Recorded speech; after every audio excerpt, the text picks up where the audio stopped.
जय हिंद दोस्तों, स्वागत है आपका EDU फॉर इंडिया के प्लेटफॉर्म पर। और उत्तर प्रदेश पुलिस कांस्टेबल की जो परीक्षाएं हो चुकी हैं, यानी कि उनके जो प्रीवियस ईयर्स के प्रश्न हैं वो हम यहां पर डिस्कस कर रहे हैं। इस वाले सेशन में हम डिस्कस कर रहे हैं मैथ के क्वेश्चंस जितने भी पूछे जा चुके हैं, और इन मैथ के क्वेश्चंस को क्या करेंगे कॉन्सेप्ट के बेस पर, उसमें कौन सा कॉन्सेप्ट लग रहा है, उससे और भी कौन कौन से क्वेश्चन बन सकते हैं, अगर बदल करके आ गए तो आप उनको कैसे करोगे, और कौन सी ट्रिक लगा करके क्वेश्चन हो सकता है। तो इन सारी चीज़ों को हम यहाँ पर डिस्कस कर रहे हैं। तो इसकी बेसिस पे आपका कंप्लीट रिवीजन हो जाएगा पूरी मैथ का। और ये वाला जो आपका पेपर हुआ था जो हम इसमें डिस्कस करेंगे वो 27 जनवरी 2019 को हुआ था, और शिफ्ट आपकी ये फर्स्ट शिफ्ट थी। तो स्टार्ट करते हैं, देखते हैं कि सबसे पहला जो प्रश्न हमसे पूछा गया था कि यदि बिक्री मूल्य 3 गुना किया जाए तो ये पहली बात हो जाती है, तो लाभ 5 गुना हो जाता है। तो हमें लाभ प्रतिशत ज्ञात करना है, हमें बताना है, यानी कि सेलिंग प्राइस कितना ट्रिपल हो जा रहा है तो प्रॉफिट कितना हो जा रहा है 5 टाइम्स मोर हो जा रहा है। तो हमें यहाँ पर प्रॉफिट परसेंट फाइंड करना है, प्रॉफिट परसेंट। तो सबसे पहली जो यहाँ पर कंडीशन है या बात है वो कही गई है कि विक्रय मूल्य क्या है हमें नहीं पता है। तो विक्रय मूल्य अगर हम मानना चाहें तो ये मान सकते हैं कि 100 मान लेते हैं विक्रय मूल्य है। हमसे एक बात और कही गई कि इसका अगर क्या कर देते हैं विक्रय मूल्य कितना, अगर 3 गुना कर दिया जाए, ये वाली कंडीशन देखो लिखी गई, 3 गुना कर दिया जाए तो ये कितना हो जाता है, ये 300 हो जाएगा। 100 को 3 गुना कर दे 300 हो जाएगा।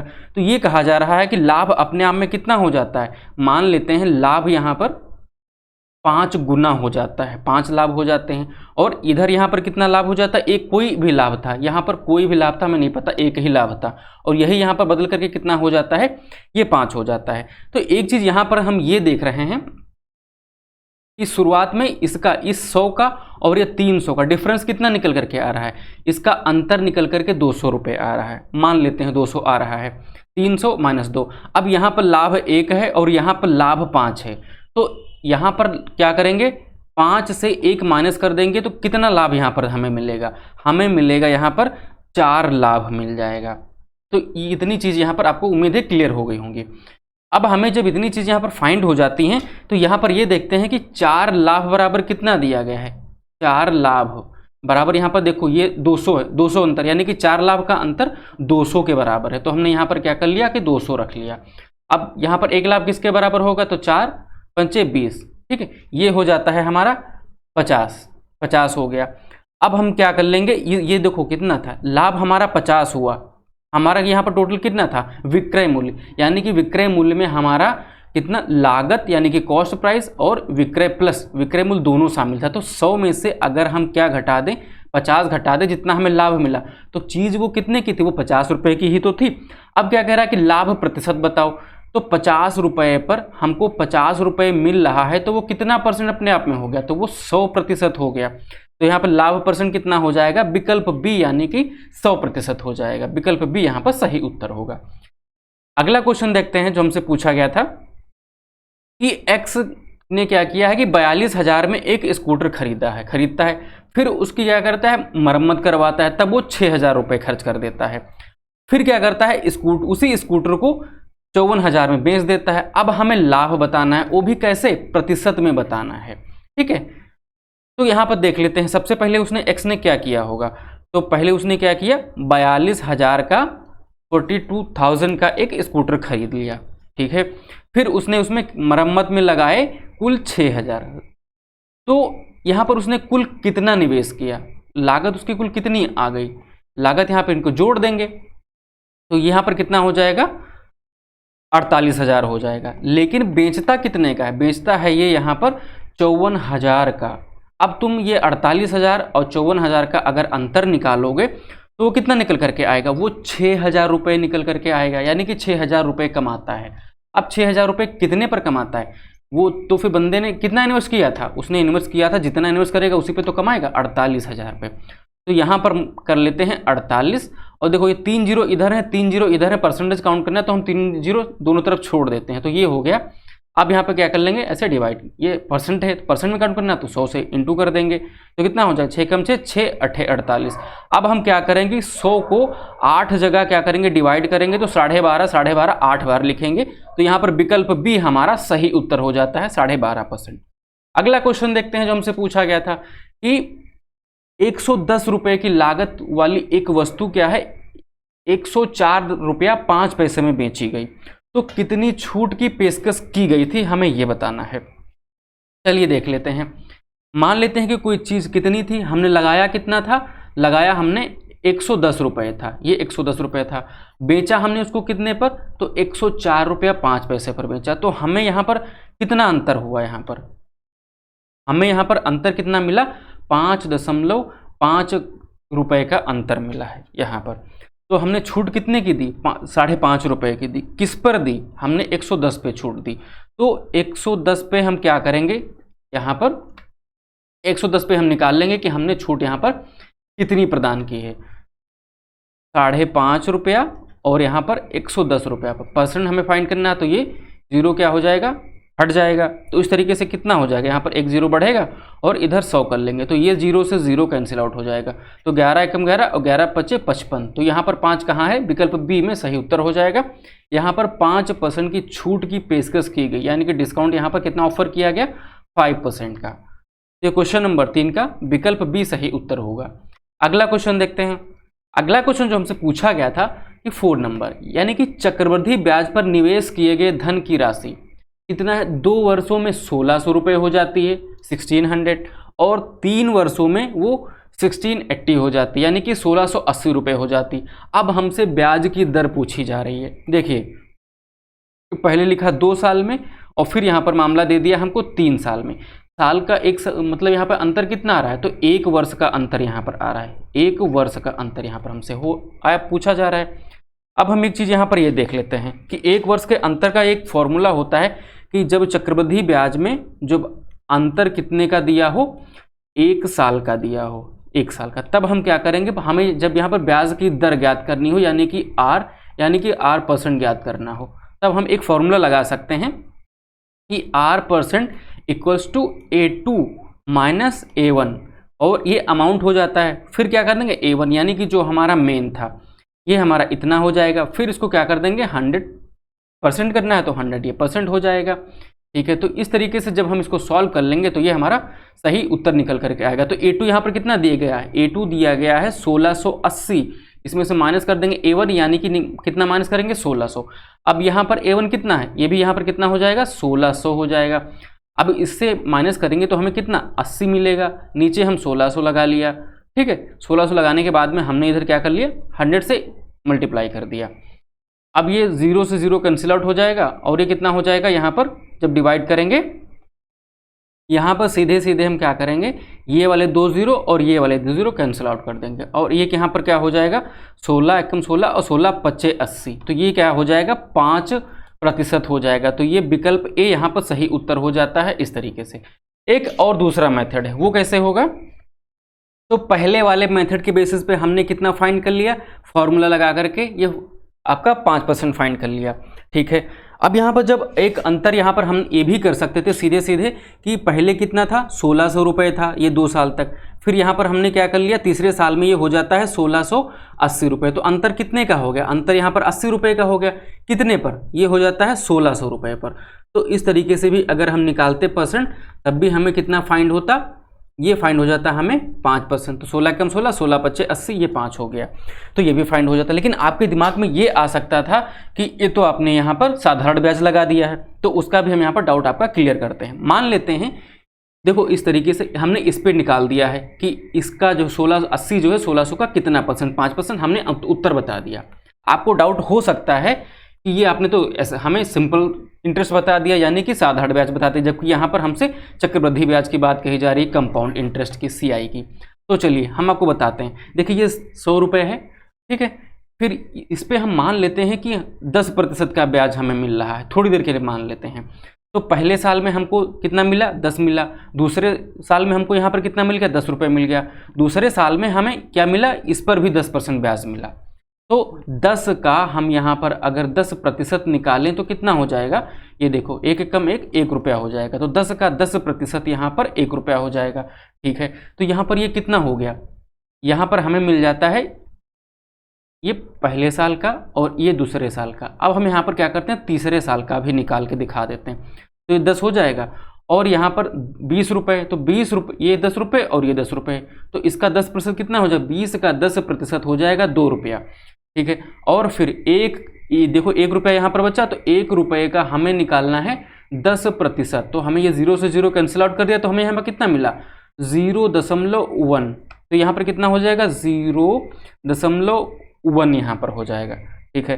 तो अब हम यहाँ पर हमें कितना होगा 10 2 12, 12 रुपया 10 पैसा। अगर हम सिर्फ तीसरे साल का जोड़ते हैं तो मिल जाता है 12 रुपया और ये 10 पैसे, इस तरीके से। अब यहाँ पर कितना हमें मिल गया, ये वाला कितना अमाउंट हो जाता है 2 साल तक, तो 2 साल तक आपका हो जाएगा 10 10 20 और 21 रुपया हो जाएगा। तो अब यहाँ पर हमने क्या किया, तीसरे साल में हमने पूरा 1600 रख लिया था 2 साल का। अब यहाँ पर ये क्या हो जाएगा, ये अपने आप में अमाउंट होगा, यानी कि ये अपने आप में क्या है, यहाँ पर मूलधन और ब्याज दोनों जुड़े हुए हैं 2 साल का। तो इस तरीके से 10 में 100 में 21 जोड़ देके हम यहाँ पर कितना बना लेंगे 121 बना लेंगे। अब हम क्या करते हैं, ये हमारा 2 साल का हो गया। अब हमने जो यहाँ पर किया था वो हमने क्या किया, 121 का अगर हम 10% निकालें तो कितना हो जाएगा 0 0 और यहाँ पर 1 0 यहाँ पर 1 बचता है। तो जब 1 0 यहाँ पर बचता है तो हम क्या कर लेंगे 121, ये 0 हटाने के लिए यहाँ पर क्या कर देंगे 12 रुपया और 1 पैसा। तो यहाँ पर देखो तीसरे साल में हम तीसरे साल का अमाउंट यहाँ पर हमने कितना निकाला 12 रुपया, मतलब यहाँ पर 10 पैसे का, यानी 12.1, और यहाँ भी देखो 12.1 निकल करके आया है। तो वो वाला फॉर्मूला लगा दो, चाहे आप 1 साल में इस तरीके से कर दो, चाहे इस तरीके से कर दो। उम्मीद है मैंने बहुत बेसिक समझाने की कोशिश की है, आप कर लेंगे। अगर आपको फिर भी कोई डाउट है तो मैं बेसिक और भी जाकर के डिटेल में कि हमने वो R% वाला जो हमने अमाउंट वाला फॉर्मूला निकाला था, जैसे मैं एक बार फिर से बता दे रहा हूँ कि जब 1 साल का अंतर आए तो R% बराबर A2 माइनस A1 अपॉन यहाँ पर A1 हो जाएगा। इतना करके यहाँ पर 100 ये % निकाल देंगे तो ये फाइंड हो जाएगा। तो इसी की बेसिस ये कहाँ से है, अगर आप कहोगे तो मैं नेक्स्ट क्लास में या कहीं अलग से मैं बना करके आपको दे दूंगा। चलिए अगला क्वेश्चन देखते हैं, जो क्वेश्चन नंबर 5 क्या है। क्वेश्चन नंबर 5 में हमसे ये पूछा गया था कि चक्रवृद्धि ब्याज पर निवेशित यानी कि इन्वेस्टमेंट कितना किया गया है 25,000 की राशि, एक वर्ष में कितनी, एक वर्ष में क्या हो जाता है अर्धवार्षिक 4% की दर से, प्रतिवर्ष की दर से बढ़कर कितनी हो जाएगी। देखो मामला हमसे यहाँ पर कहा जा रहा है 1 साल के लिए, हमसे कहा गया है 1 वर्ष के लिए, लेकिन क्या कहा जा रहा है अर्धवार्षिकांक लगाया जा रहा है। तो जब अर्धवार्षिकांक कहा जाता है तो जो ब्याज की दर होती है उसको आधा कर देते हैं। तो ब्याज की दर जो हमें यहाँ पर 4% दी गई है तो उसका आधा कितना हो जाएगा, उसका अगर आधा करेंगे तो वो 2% हो जाएगा, ठीक है।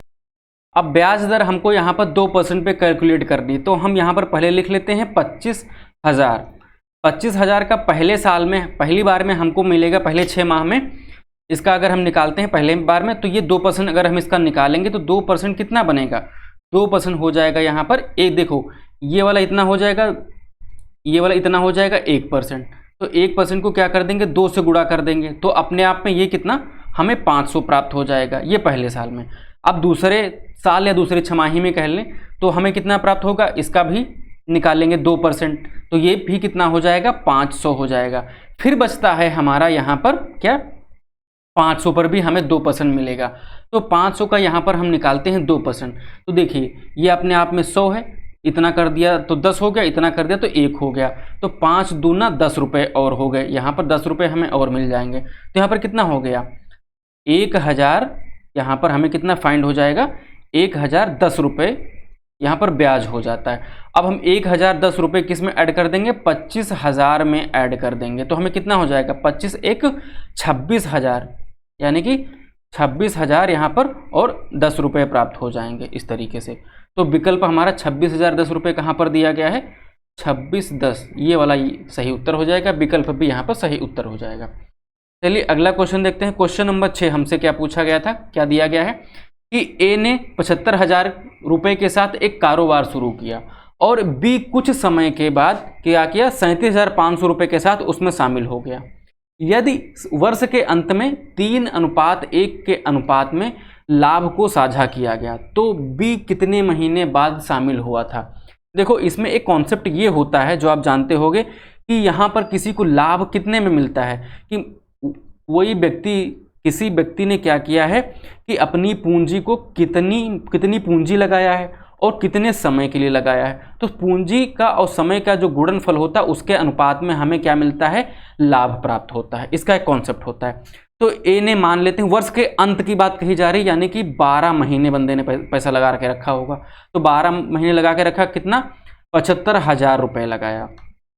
बी ने क्या किया, बी का कुछ पता नहीं, मान लेते हैं एम मंथ उसने पैसा लगा के रखा, एम महीना, ठीक, तो कितना, 37,500 रुपये बंदे ने लगा के रखा। अब देखो यहाँ पर ए को यहाँ पर 3 प्राप्त होता है, वर्ष के अंत में उन्हें 3:1 के अनुपात में 3 प्राप्त होता है, और इसको यहाँ पर बी को कितना प्राप्त होता है, बी को 1 यहाँ पर रेशियो में आपका प्राप्त होता है। अब यहीं से हम क्या कर लेंगे, एक रेशियो की वैल्यू निकाल लेंगे। ये 3 रेशियो है। अब यहाँ पर कितना दिया गया, 3 एकम 3, 3 चौके 12। अब 75,000 को हम 4 से गुणा करते हैं, तो 75,000 को जब हम 4 से गुणा करेंगे तो कितना लिख लेंगे यहाँ पर, पहले तो 3 0 लिख लिया, और 5 चौके 20 हो जाएगा यहाँ पर, 4 पंचे 20, 2 और 4 7 28, 2 30,000 हो, माफ करना, यहाँ पर आपका 3 लाख हो जाता है। कितना, एक रेशियो की वैल्यू यहाँ पर कितनी, 3 लाख हो जाती है। अब यहाँ पर एक कॉन्सेप्ट निकल करके आता है, यानी कि ये वाला इसका एम बी बराबर के बी का पूरा पोर्शन कितना, 3 लाख के बराबर होगा। अब हम इसको सॉल्व करते हैं कि यहाँ पर हमने लिख लिया पूरा 3 लाख, ठीक, इक्वल्स टू कितना कर दिया, एम इंटू कितना, 37,500, ठीक है। अब हम यहाँ पर क्या कर लेते हैं, इनको एडजस्ट कर लेते हैं, तो 5 के 2 जीरो पीछे से कैंसिल आउट कर लिया, और बाकी का यहाँ पर हमने पोर्शन लिख लिया, 375 रुपये हमने यहाँ पर लिख लिया। तो जब आप इसको सॉल्व करोगे तो आपका पूरा निकल करके आएगा 8, ठीक है। तो यानी कि m बराबर 8, तो m ने अपनी जो पूंजी कितने दिनों तक लगा के रखी, 8 दिनों, मतलब 8 महीने तक लगा के रखी, ये 8 माह तक, 8 माह तक बंदे ने पैसा लगा के रखा है। तो ये यहाँ पर हमसे क्वेश्चन उल्टा पूछा जा रहा है। क्या पूछा जा रहा है कि बी कितने महीने बाद शामिल हुआ था, तो 12 में से अगर हम 8 माइनस कर दे तो 4 माह, तो 4 महीने के बाद क्या हुआ था, बी शामिल हुआ था। तो विकल्प ए यहाँ पर सही उत्तर हो जाता है। ये सिर्फ रेशियो के बेसिस पर लगाएंगे। यहाँ पर 3R 1R का मतलब हो जाता है 1:2 अनुपात की वैल्यू। अगला क्वेश्चन देखते हैं। क्वेश्चन नंबर जो 7 हमसे पूछा गया था कि एक छात्र के अंक क्या हैं, 68 के बजाय 88 के रूप में दर्ज किए गए थे, ठीक है। तो इस कारण क्या हुआ कि कक्षा का जो औसत था वो क्या होता है, आधा नंबर, यानी कि 0.5 से बढ़ गए। तो कक्षा में छात्रों की संख्या में बताने की टोटल नंबर ऑफ यहाँ पर स्टूडेंट कितने हैं। तो एक चीज़ यहाँ पर देख लेते हैं कि हमें क्या करना था, 68 लिखना था, लिख क्या दिया यहाँ पर, 88 लिख दिया। तो यहाँ पर इसका अंतर कितना हो जाता है, इसका अंतर 20 हो जाता है। और यहाँ पर देखो हर यहाँ पर क्या हुआ कि कक्षा के औसत का अंक कितना, इतना बढ़ जाता है, यानी कि हर व्यक्ति के लिए इतना बढ़ा होगा।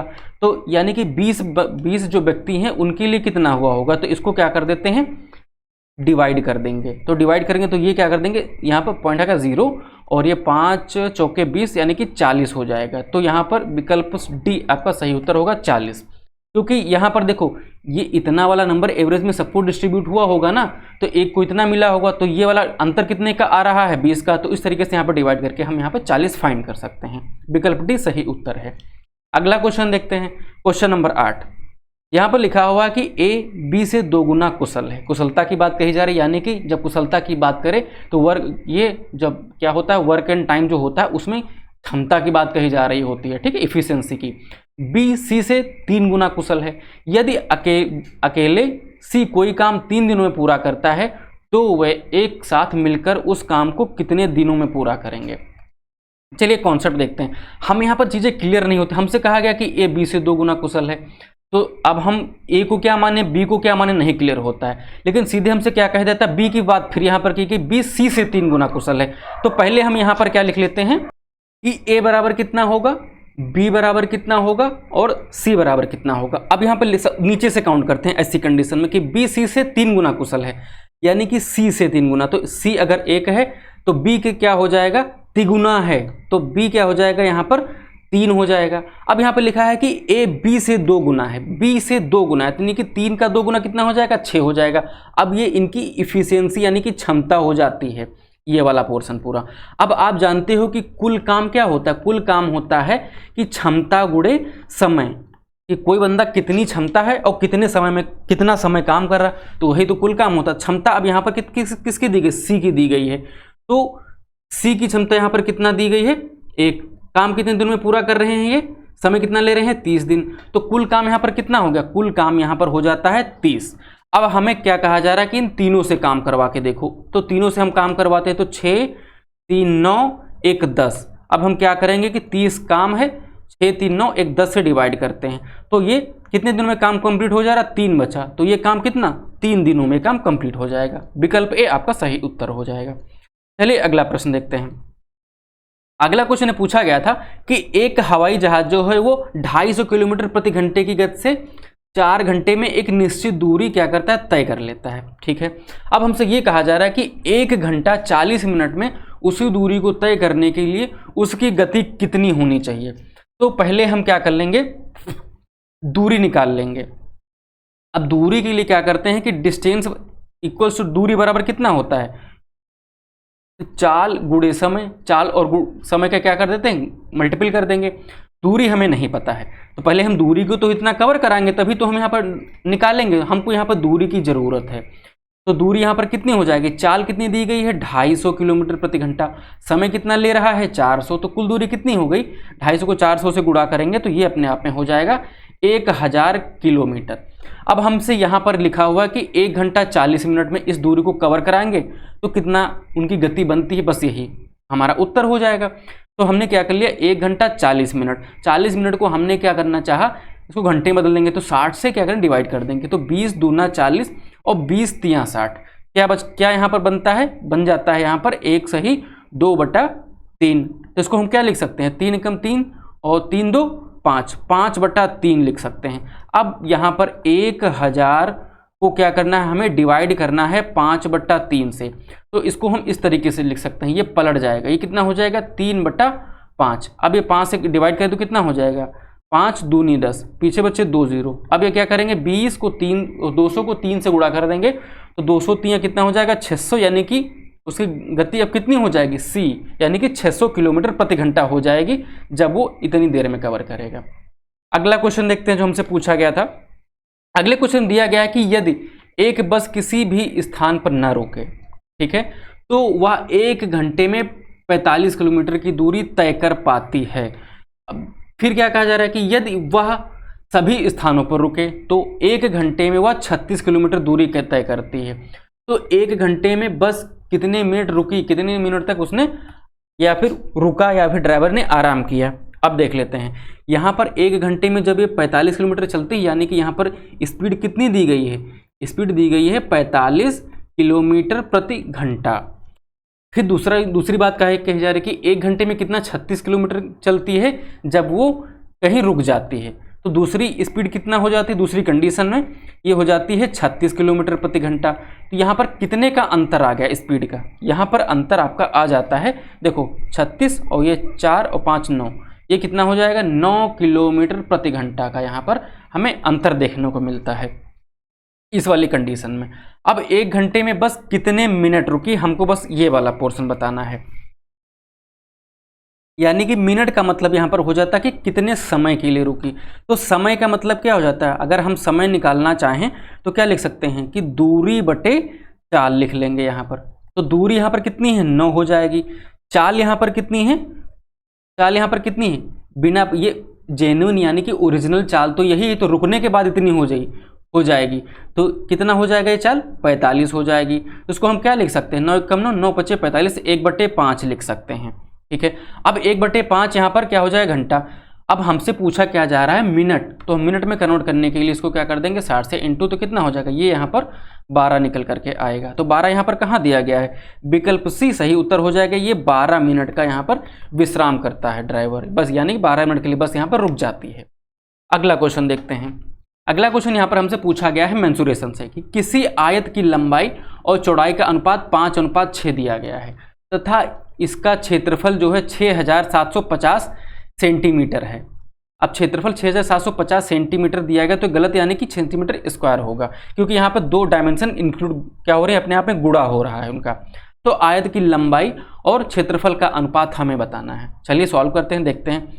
मान लेते हैं कि कोई एक यहाँ पर एक आयत है, ठीक है, आयत है और यहाँ पर क्या है लंबाई का और चौड़ाई का अनुपात। लंबाई मान लेते हैं 5 है और चौड़ाई के यहाँ कितना है 6।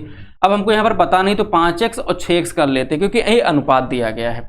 अब क्षेत्रफल क्या होता है यहाँ पर आप जानते हो, अगर यहाँ पर आयत का क्षेत्रफल निकालें तो हो जाता है लंबाई गुणे चौड़ाई। अब क्षेत्रफल हमको यहाँ पर पहले से दे रखा है, कितना क्षेत्रफल दे दिया है, क्षेत्रफल दिया है 6750 सेंटीमीटर स्क्वायर। अब हम लंबाई कितनी हो गई यहाँ पर 5x गुणा कर लेते हैं, दूसरे में क्या हो जाएगा ये 6x हो जाएगा, तो 5 छक्का 30x स्क्वायर हो जाएगा। अब ये 6750 हो जाता है। अब ये 0 से 0 कैंसिल आउट कर देंगे तो यहाँ पर कितना बचेगा, 3 कर लेते हैं, तो 3 दूना 6, ठीक है, 3 दूना 6 और फिर 3 दूना 6, 1 बचा, 3 पचे 15। हमें प्राप्त हो जाता है क्या, x स्क्वायर बराबर 225 प्राप्त हो जाता है। और 225 को हम क्या लिख सकते हैं, 15 15 हम 225, यानी कि इसकी पावर 15 की पावर 2। अब ये पावर से पावर कैंसिल हो गया तो हमें क्या मिला, x बराबर 15 मिल गया है। अब हमसे क्या पूछा जा रहा है दूसरी कंडीशन में कि आयत की लंबाई, तो x बराबर 5, तो लंबाई हमें ये थी, ठीक है, लंबाई कितना 5x, तो 15 से गुणा कर देंगे तो 15 पचे 75 हो जाएगा, ठीक है। अब क्षेत्रफल का अनुपात हमें बताना है, यानी कि इधर हमने क्या कर लिया है 75 लिख लिया है, और इधर हमने क्या कर लिया है कि 675, यहाँ पर 600 आपका 6750 हो गया। जब हम इसको क्या करेंगे डिवाइड करेंगे तो हमें प्राप्त हो जाएगा यहाँ पर 25 तियाँ 75 हो जाएगा, और 25 दूना 50, 25 दूना 50, फिर हमें यहाँ पर प्राप्त हो जाएगा 17, यहाँ पर प्राप्त हो 17 बचेगा। तो यहाँ पर फिर क्या लगाएंगे, ये 175 इतना हो गया, तो 25 सती कितना हो जाएगा, ये 7 बार जाएगा, और फिर ये 0 लिख लेंगे, तो 3 फिर काटेंगे तो 3 एकम 3, 3 9 27, 0 बचेगा। तो 1:90 का अनुपात देखो कहाँ आ रहा है, 1:90, ठीक है, 1:90 यहाँ पर हो जाएगा आपका उत्तर। अगला क्वेश्चन देखते हैं जो हमसे पूछा गया था एग्जाम में। आपके क्वेश्चन दिया है कि 11 से विभाजित होने वाली सबसे छोटी 4 अंकों वाली संख्या के अंकों का योग, ठीक है, पहली बात, और 13 से विभाजित होने वाली सबसे छोटी 4 अंकों वाले संख्या के अंकों का योग जो आएगा उनका हमें गुणनफल ज्ञात करना है, ठीक है। अब क्वेश्चन अगर नहीं समझ में आ रहा तो हम इसको क्या करेंगे, तोड़ के लिखेंगे, पहली बात। और फिर दूसरी बात क्या कहा जा रहा है कि 11 से क्या हो वो संख्या विभाजित हो, क्या हो वो सबसे छोटी हो, ठीक है, और क्या हो वो 4 अंकों की हो, इतनी कंडीशन दे दी गई, ठीक है। फिर क्या कहा गया दूसरी बात कि 13 से वो विभाजित हो, सबसे छोटी हो, क्या वो भी क्या 4 अंक वाली हो, ठीक है। तो ये यहाँ पर हमने क्या किया था, 4 अंकों की सबसे छोटी संख्या कितनी हो जाती है, ये हमारा ये वाला बनता है 1000 हो जाती है, इकाई दहाई सैकड़ा हज़ार, और कितना 1 2 3 4 4 यहाँ पर हो गए। अब हम यहाँ पर क्या करेंगे, हमने कल वाली क्लास में बताया था या इससे पहले वाली हमने जो क्लासेस ली उनमें बताया कि 11 का डिविजिबल करने के लिए कि जो एकांतर है उनका अंतर यहाँ में कितना 0 मिल जाए, ठीक है, या फिर यहाँ पर उनका अंतर 11 से डिवाइड हो जाए तो 11 तो हमसे मिलना नहीं, हमको यहाँ पर 0 मिलना चाहिए। तो उसके लिए अगर हम यहाँ पर क्या कर दें, 1 कर देते हैं यहाँ पर 1, तो इसका अंतर यहाँ पर कितना हो जाएगा 1, और इसका यहाँ पर अंतर कितना हो जाएगा 1, तो यहाँ पर क्या हो जाएगा, हम लिख सकते हैं 1001 लिख सकते हैं, ठीक है।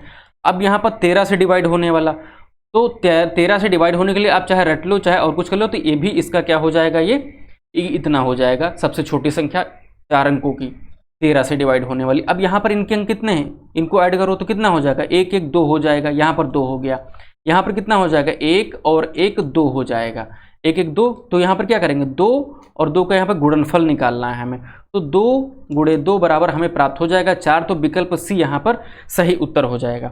अगर आपको 13 का यहाँ पर अंतर नहीं पता चल रहा है तो क्या करो, सबसे छोटी संख्या यहाँ पर कितनी है 4 अंकों की 100 है। अब यहाँ पर क्या करेंगे हम 13 से अगर हम इसको भाग करना शुरू कर दें, अब जितना यहाँ पर पूरा डिवाइड होने में हमको दिक्कत होगी उतने ही नंबर्स को हम यहाँ पर जोड़ देंगे, ठीक है, उतने ही नंबर्स को हम 1000 में जोड़ देंगे, वही हमारी 13 से डिविजिबल संख्या हो जाएगी। ये 13 के साथ साथ तुम किसी और भी नंबर में भी लगा सकते हो, ठीक है। ये कितनी सबसे बड़ी सबसे छोटी, इस तरीके से क्वेश्चन आएंगे तब आपको करना होगा, और यहाँ पर जितने भी क्वेश्चन आएंगे वो सारे टाइप्स हम कराते जाएंगे, तो उम्मीद है आपको सारी चीज़ें कवर हो जाएंगी। अगला क्वेश्चन देखते हैं। अगला क्वेश्चन है कि 13 से विभाजित होने वाली सबसे छोटी 3 अंकों की संख्या को 16 से विभाजित किया गया, तो शेषफल ज्ञात करें। देखो अब वही जो इससे पहले वाला जो क्वेश्चन था जो हमने लिखा था कि 13 से विभाजित होने वाली सबसे छोटी संख्या वो भी कितनी होनी चाहिए 30, 3 अंकों की होनी चाहिए, तो वो 13 से विभाजित हो, कितनी 3 अंकों की हो। अगर अब देखो 3 अंकों के हमने जो पहले कॉन्सेप्ट बताया था कि उस बेसिस पे आप निकाल लो, तो अगर हम 13 को क्या कर दें 7 से गुणा कर, 13 7 91 हो जाएगा। अब ये क्या है 91 कट तो जाएगा 13 से, लेकिन ये 3 अंकों की नहीं है, 2 अंकों की है। तो हम क्या कर देते हैं कि 13 को क्या करते हैं 8 से अगर गुणा करते हैं तो हमें कितना प्राप्त हो जाता है 13 × 104 प्राप्त हो जाता है। ये 3 अंकों की ऐसी संख्या है सबसे छोटी जो क्या है 13 से डिवाइड हो जाती है। ठीक है, तो सबसे छोटी ये हो गई। अब हमें क्या प्राप्त हो गया 104। ठीक है, सबसे छोटी संख्या 104 प्राप्त होगी। फिर हमसे क्या कहा जा रहा है कि इसको 16 से डिवाइड करो, तो जो रिमाइंडर बचे यानी कि जो शेषफल बचे वो हमारा उत्तर हो जाएगा। ठीक है, अब हम क्या करते हैं इसको 16 से डिवाइड करते हैं, तो 16 चक्का 96 लगाएंगे, 96 यहाँ पर हो जाएगा। तो उसको डिवाइड करेंगे तो 4 4 8 बचेगा यहाँ पर, तो 8 यहाँ पर क्या हो जाएगा आपका शेषफल हो जाएगा, या फिर कह सकते हैं आपका रिमाइंडर हो जाएगा। तो विकल्प डी यहाँ पर आपका सही उत्तर हो जाएगा 8। अगला क्वेश्चन देखते हैं जो हमसे पूछा गया था। प्रश्न संख्या यहाँ पर कितना है, ये 14 है। यहाँ पर स्क्वायर रूट दिया गया है किसका 6561 का दिया गया है। इसको कैलकुलेट करने पर क्या आएगा, जो भी नंबर आएगा उसका स्क्वायर रूट जो है डिवाइड करने पे फाइंड करना है हमको। बेसिकली यहाँ पर पढ़ते हैं कि 6561 के वर्गमूल को ज्ञात करें। इसका वर्गमूल हमें ज्ञात करना है और इस संख्या को अपने वर्गमूल से क्या करना है विभाजित किया जाता है। तो परिणाम क्या आएगा, यानी कि मान लेते हैं कि कोई एक संख्या है, ठीक है, मान लेते हैं कि कोई ये 16 दिया गया है। हमसे क्या कहा जा रहा है कि इसका वर्गमूल फाइंड करो, तो क्या हो जाए इसका वर्गमूल 4 हो जाएगा। फिर क्या कहा जा रहा है कि इसका वर्गमूल जो 4 आएगा ना, तो इसी 16 को हम क्या कर दें 4 से डिवाइड करें, तो जो भी उत्तर आएगा वही हमारा क्या हो जाएगा, जो भी चीज़ आएगी वो हमारा उत्तर हो जाएगा। कुछ हमसे इस तरीके से कहा जा रहा है। तो चलिए यहाँ पर शुरू करते हैं, देखते हैं। अब देखो यहाँ पर दिया गया है 65 और 61 दिया गया है। अब यूनिट डिजिट अगर आप पढ़े होंगे तो यहाँ पर कितना 7 7 49, यहाँ पर अंत में अगर आपस में इनको गुणा करें 9 आएगा, तो विकल्प सी हो नहीं सकता। ठीक है, 3 3 9 आ जाएगा, यानी कि यूनिट डिजिट 9 होगा, यानी कि 3 भी नहीं हो सकता है। दूसरा बचा 9, तो 9 का प्रोडक्ट अगर आप करें 9 गुणे 9 करें तो ये 81 आ जाता है, 81 आ जाता है। ये तो बन नहीं रहा, तो ये भी यहाँ पर कैंसिल आउट हो जाएगा। तीनों ऑप्शन यहाँ पर देखो सीधे रिजेक्ट हो गए हैं, बचा 81। तो अगर हम 81 को 81 से गुणा कर देते हैं तो कितना आ जाएगा हमारा, ये आ जाएगा यहाँ पर 65 और 61 आ जाएगा। ठीक है, तो ये इसका 81 का इसका वर्गमूल क्या हो जाएगा 81 हो जाएगा। तो ये यहाँ पर क्या लिखा होगा 81 और गुणे 81 लिखा होगा। इसको हम डिवाइड कर देते हैं किससे 81 से, तो हमें कितना प्राप्त हो जाएगा, देखो 81 ही तो प्राप्त हो गया। ये पूरा गोल गोल गेम था घुमाने वाला, यानी कि विकल्प डी आपका सही उत्तर हो जाता है। यूनिट डिजिट का मतलब होता है इकाई का अंक। यहाँ पर मैं फिर से एम्फसाइज कर रहा हूँ, जोर दे रहा हूँ आपको थोड़ा सा समझाने के लिए कि यहाँ पर देखो हम आपस में 2 नंबर्स को गुणा कर रहे हैं, एक ही नंबर को 2 बार आपस में गुणा कर दे रहे हैं, तो हमको आखिरी में 1 आना चाहिए। 3 3 9 करेंगे, नहीं आ रहा है। 9 9 81 1 आ रहा है, लेकिन ये नंबर नहीं बनना, 81 बना, सबसे छोटा रह गया। फिर यहाँ पर क्या करते हैं 27, तो 7 7 49, इसको आपस में गुणा करेंगे तो आखिरी में 9 आएगा, 1 तो आएगा नहीं, इसलिए रिजेक्ट हो जाने, सिर्फ डी बचता है। हमने आपको इतना समझाने के लिए इतना किया, आप सीधे डी क्वेश्चन मार सकते थे। अगला क्वेश्चन देखते हैं कि किसी वृत्त के व्यास को 2 गुना कर दिया जाए तो उसका क्षेत्रफल कितना बढ़ जाएगा, कितना गुना हो जाएगा। चलिए मान लेते हैं कि थोड़ी देर के लिए एक वृत्त है, ठीक है, एक वृत्त है, उसका व्यास कितना है, यहाँ पर 2r है, तो उसकी रेडियस कितनी हो जाएगी, r हो जाएगी।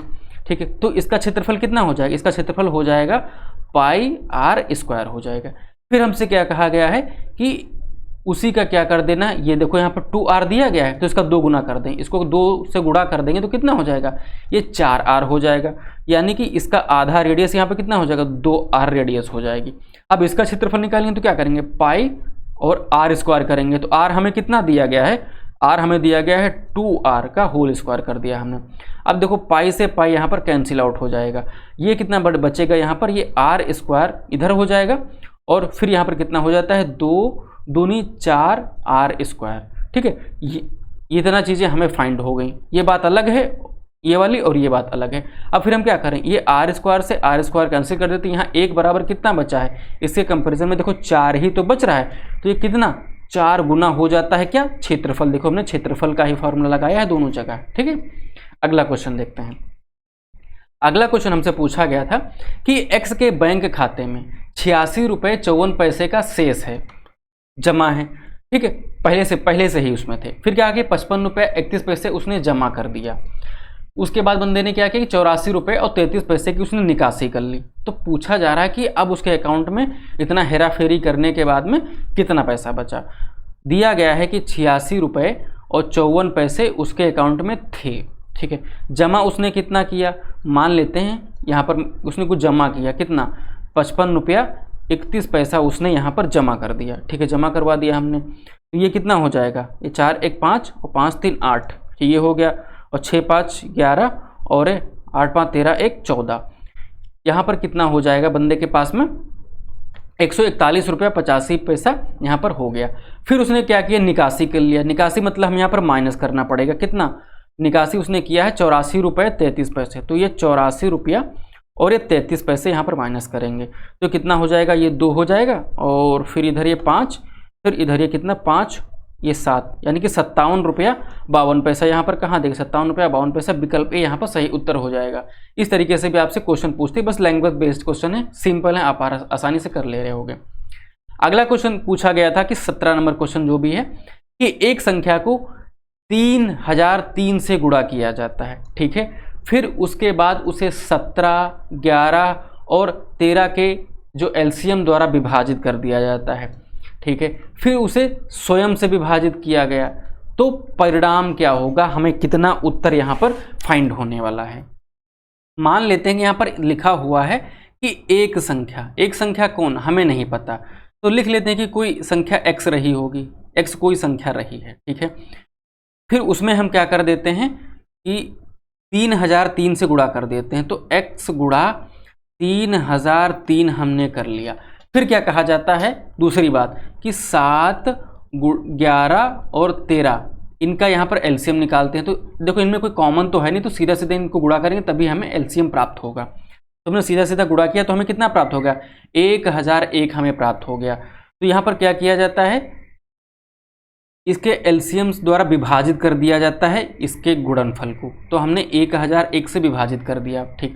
फिर हमसे क्या कहा गया कि जो आया, ठीक है, जो भी आया उसको स्वयं से विभाजित किया जाता। स्वयं मतलब वो संख्या के स्वयं से विभाजित किया जाता है। तो यहाँ पर क्या कर देते हैं, यानी कि x से ही विभाजित किया जा रहा है। अब जब हम इसको सॉल्व कर लेंगे तो हमें सही उत्तर प्राप्त हो जाएगा। तो ये x से x कैंसिल हो जाएगा। अब इसका 3 गुना ही, तो 1001 का 3003 हो जाएगा, यानी कि 3 बार जाएगा। तो विकल्प सी यहाँ पर सही उत्तर हो जाएगा। बस आपको अगर कोई चीज़ कन्फ्यूजन कर सकती है तो ये स्वयं से विभाजित, स्वयं मतलब वो संख्या ही स्वयं से विभाजित हो जाती है, ठीक है। सीक्वेंस से आप क्वेश्चन पढ़िए, अब इन स्टेप को देखिए, क्वेश्चन सिंपली हो जाएगा, आपको शायद फैन भी ना उठाना पड़े। प्रश्न संख्या 18 में दिया गया है कि यदि 10x + 5 अनुपात कितना 42x + 8 दिया है, तो ये 5:8 का तिगुना अनुपात, इसका 3 गुना अनुपात जो ये है इसके बराबर में होगा, ऐसा कुछ है।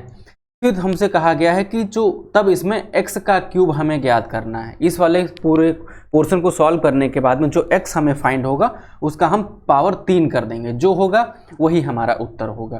तो चलिए देखते हैं कैसे होगा ये। इसको सिंपली कैलकुलेट करना है कि 10x + 5 ये अनुपात है तो बटा कर देंगे, ये कितना हो जाएगा 42x + 8, ये बराबर हो जाएगा हमारा 5/8। ये ऐसे क्वेश्चन हमें दिया गया था। अब हमें इसका 3 गुना करना है, तो ये वाला हमारा हो जाएगा क्यूब कर देंगे, तो 5 25 5 125 और 8 8 64 8 512 हो जाएगा। तो इसको हम क्या कर लेते हैं, मेन हमारा ये वाला पोर्शन और ये वाला पोर्शन होता है तो हम इसको क्रॉस मल्टीप्लिकेशन कर देंगे। इसको सॉल्व करने के बाद में जो भी आएगा तो हमें प्राप्त हो जाएगा x बराबर प्राप्त हो जाएगा, यहाँ पर 12 सीधे प्राप्त हो जाएगा। अब हम क्या करते हैं, 12 x का क्यूब करना है, तो x का क्यूब यानी कि इधर 12 का क्यूब हो जाएगा। तो 12 पर हम 144 को हम जब गुणा करेंगे 12 से तो ये हमें प्राप्त हो जाएगा 1728, ठीक है। विकल्प यहाँ पर आपका सी वाला सही उत्तर हो जाएगा 1728। अगला क्वेश्चन क्या पूछा गया था, क्वेश्चन नंबर दिया है यहाँ पर 19 में क्या गया था, find a quarter of 40 of the square of 40, ठीक है। यहाँ पर दिया गया है कि 40 के वर्ग का 40 का 1/4 भाग हमें ज्ञात करना है। सिर्फ यहाँ पर लैंग्वेज है और क्वेश्चन में कुछ नहीं है। देखो यहाँ पर 40 का वर्ग हमसे कहा जा रहा है, तो 40 का वर्ग यानी कि इस तरीके से लिखेंगे, तो इसको हम 40 गुणे और ये 40 कर सकते हैं, हमने कर लिया। फिर क्या लिखा है, फिर क्या कह रहे हैं कि फिर जो आए उसका 40%, तो उसका 40% है तो नीचे 100 कर लिया। फिर हमसे क्या कहा जा रहा है कि उसका 1/4 का मतलब ऑफ मतलब जहाँ यानी कि मल्टीप्लाई, यहाँ का या के जो भी लिखा उसका मतलब है यहाँ पर मल्टीप्लाई, तो उसका 1/4, ठीक है, हमने कर लिया। अब हम इसको सॉल्व कर देंगे, जो आएगा वही हमारा उत्तर हो जाएगा। देखो ये क्या है, 2 0 यहाँ पर है, हमने क्या किया, ये 2 0 यहाँ से कैंसिल आउट कर दिए, ये 4 और ये 4 कैंसिल हो गया, कितना बचा 40 गुणे 4, तो 40 को क्या 4 बार गुणा करेंगे तो 4 चौके 16, अब एक पीछे 0, 160 यहाँ पर विकल्प सी आपका सही उत्तर हो जाएगा। सिर्फ लैंग्वेज है और क्वेश्चन में कुछ नहीं है। अगला क्वेश्चन क्या पूछा गया था कि एक महिला ने वजन कम करने के लिए 6 महीने के एक प्रोग्राम में भाग लिया, ठीक है, और प्रोग्राम शुरू होने से पहले उसका वजन 100 किलोग्राम था, जैसे कि यहाँ पर दिया गया है 100 किलोग्राम शुरुआत में, और ये वजन किलोग्राम में है, ठीक है। फिर क्या है कि रेखा आरेख प्रत्येक माह के अंत में क्या करता है, किलोग्राम में वजन को दिखाता है। हर माह में के अंत में कितना वजन हुआ, देखो 1 से लेकर यहाँ तक इतने ये मंथ्स के नंबर दिए गए हैं, पहला दूसरा तीसरा चौथा इस तरीके से। अब मेन पॉइंट यहाँ पर क्या है, वो ये है, यहाँ पर दिया गया है कि पिछले महीने की तुलना में क्या होता है, पिछले महीने की तुलना में कितने महीनों में उसका वजन कम होने की बजाय बढ़ गया है। देखो भाई वो कम करना चाह रही थी, कम होना चाहिए था तो कम हो रहा है, लेकिन कभी किस महीने में बढ़ गया है, तो जितने महीनों में बढ़ गया हमें उन्हीं का क्या बताना है, वो कितने महीने बढ़ा है। देखो यहाँ पर कम हो गया 93 से 87, ठीक है, अच्छी बात है। अब ये 87 से 89 हो गया, तो ये मामला यहाँ पर गड़बड़ हो गया, ये 89 यहाँ पर बढ़ गया है। फिर यहाँ पर सही क्या कम हो गया, ठीक है, पॉजिटिव जा रहा है, लेकिन निगेटिव, क्योंकि कम करने के बजाय क्या हो गया, बढ़ गया।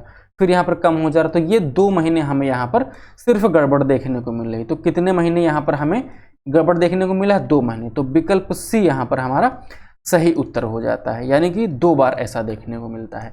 अगला क्वेश्चन क्या पूछा गया था उसे देखते हैं। अगला क्वेश्चन ये था कि बार ग्राफ को लेकर के, तो बार आरेख यहाँ पर जो दिया गया है कि सप्ताह के विभिन्न दिनों में एक संग्रहालय है, उसमें जो आगंतुकों की संख्या को दिखा रहा है।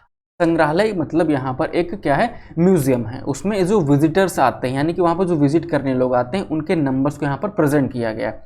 तो यहाँ पर क्या दिया गया, नंबर ऑफ विजिटर्स, ठीक है, वहाँ पर पहुँचने वाले लोगों की संख्या, इस तरीके से बताया गया है हमें। अब हमें क्या करना है, बेसिकली ये हमसे कहा जा रहा है कि शनिवार को आगंतुकों की संख्या और गुरुवार को आगंतुकों की संख्या से कितना प्रतिशत कम है, डैश जो यहाँ पर लिखा हो वो हमारा सही उत्तर होगा। तो शनिवार को यहाँ पर देखो 200 लोग हैं, ठीक है। अब यहाँ पर क्या हो जाएगा, ये शुक्रवार, और ये क्या हो जाएगा यहाँ पर गुरुवार, तो गुरुवार में कितने लोग हैं, यहाँ पर 500 हैं। तो कितने अंतर यहाँ पर दिया गया है, तो 5 और 200 का अंतर अगर हम निकालेंगे तो 300 आ जाएगा। तो कितने कम है, 300 कम है। अब हमसे क्या कहा गया है कि जो गुरुवार के आगंतुकों की संख्या से कितना प्रतिशत, अब किससे से, तो से मतलब 500, तो यानी कि हमारा जो बेस क्या हो जाएगा, 500 के साथ हम कंपेयर करेंगे, तो उसका कितना प्रतिशत हमें यहाँ पर मिलेगा। तो इसके लिए अब हम इसको क्या कर लेंगे, सॉल्व कर लेंगे। तो ये 5, ये जो 2 0 कैंसिल, ये 5 और 6 30, यहाँ पर एक 0 और बचेगा, तो ये कितना 60% का मामला यहाँ पर गड़बड़ हो रहा था, यानी कि विकल्प सी हमारा सही उत्तर हो गया। चलिए अगला प्रश्न देखते हैं। अगला प्रश्न यहाँ पर क्या है, 22 नंबर। इसमें क्या कहा जा रहा है कि एक खराद मशीन है, ये जो यहाँ पर खरीद लिखा है वो खरीद नहीं है, ये एक खराद मशीन है, ये जो फैक्ट्री में आप जानते होंगे उसमें यूज़ होती है। तो खराद मशीन का उपयोग करके आइटम ए तैयार होने में 12 घंटे लेती है मशीन, और आइटम बी तैयार होने में 15 घंटे लेती है। अब क्या किया जा रहा है कि आइटम ए के लिए लगने वाली ड्रिलिंग समय और आइटम बी के लिए लगने वाले ड्रिलिंग समय में कितना है, उससे बी के कंपैरिजन में यहाँ पर कितना % कम है, हमसे ये पूछा जा रहा है, ठीक है। यहाँ पर सबसे पहले देख लेते हैं आइटम ए और आइटम बी दिए गए हैं। तो आइटम ए यहाँ पर कितना ले रहा है, 12 घंटे, तो आइटम ए यहाँ पर हो गया 12 घंटे, ठीक है। आइटम बी यहाँ पर कितना ले रहा है, आप देख पा रहे हो, ये यहाँ पर आइटम बी ये 15 घंटे ले रहा है, तो ये 15 घंटे हो जाता है। दोनों में ड्रिलिंग वाला मामला है, ये ड्रिलिंग का है, तो यहाँ पर ड्रिलिंग का देखो कितना है, इस वाले रंग में दिया गया है, तो ड्रिलिंग का यहाँ पर कितना हो जाता है 25% आइटम ए में। यहाँ पर ड्रिलिंग का यहाँ पर कितना दिया गया है, ये वाला पोर्शन हो जाता है, तो यहाँ पर कितना दिया गया है 33% दिया गया है। ठीक है, अब हम क्या करेंगे, जो पार्ट बी में दिया गया है, पार्ट बी में हम निकाल लेंगे यहाँ पर 15 का निकाल लेंगे, 15 का 33% निकालेंगे। तो ये कुछ इस तरीके से निकल करके आएगा। जब इसको सॉल्व करेंगे तो हमें प्राप्त होगा, ये पॉइंट में प्राप्त हो जाएगा। तो पॉइंट में लगभग जो हमें फाइंड होगा इसको हल करने पर वो हो जाएगा 4.95 प्राप्त हो जाएगा। इसी तरीके से जो 12 दिया गया है, तो 12 का हम यहाँ क्या कर लेते हैं 25% निकाल लेते हैं, तो 1/4 ये हो जाएगा, तो 4 3 12, ये यहाँ पर 3 हो जाएगा। ठीक है, तो हमें क्या फाइंड हो गया, पहला तो हमें फाइंड हो कि 4.95, दूसरा हमें फाइंड हो गया 3। अंतर यहाँ पर कितने का आ रहा है, अंतर जो हमें प्राप्त हो रहा है वो 1.95 का अंतर प्राप्त हो रहा है। हमें कैलकुलेट किस पे करना है कि जो यहाँ पर ले रहे हैं बी वाले पार्ट यानी कि 4.95 पर, तो 1.95 हमें क्या करना है कि 4.95 का कितना प्रतिशत है, बस हमारा यही उत्तर हो जाएगा। तो इसके लिए हम क्या करें, इसके लिए पॉइंट कैंसिल हो जाएगा और इसको जब हम सॉल्व करेंगे तो हमारा निकल करके आएगा कुछ 39.39। ठीक है, तो विकल्प सी आपका सही उत्तर हो जाएगा। तो उम्मीद है ये क्लास, ये वाला सेशन आपके हेल्पफुल रहेगा और आपकी क्या रिक्वायरमेंट है, आपको क्या चीज़ें समझ में आई, क्या चीज़ें नहीं समझ में आई, जिनको हमें आपके लिए दोबारा प्रेजेंट करना चाहिए, तो आप कमेंट करके बताएंगे, तो मैं पूरी कोशिश करूँगा कि मैं आपकी पूरी सहायता कर पाऊँ। तो मिलते हैं आपको एक अगली सेशन में।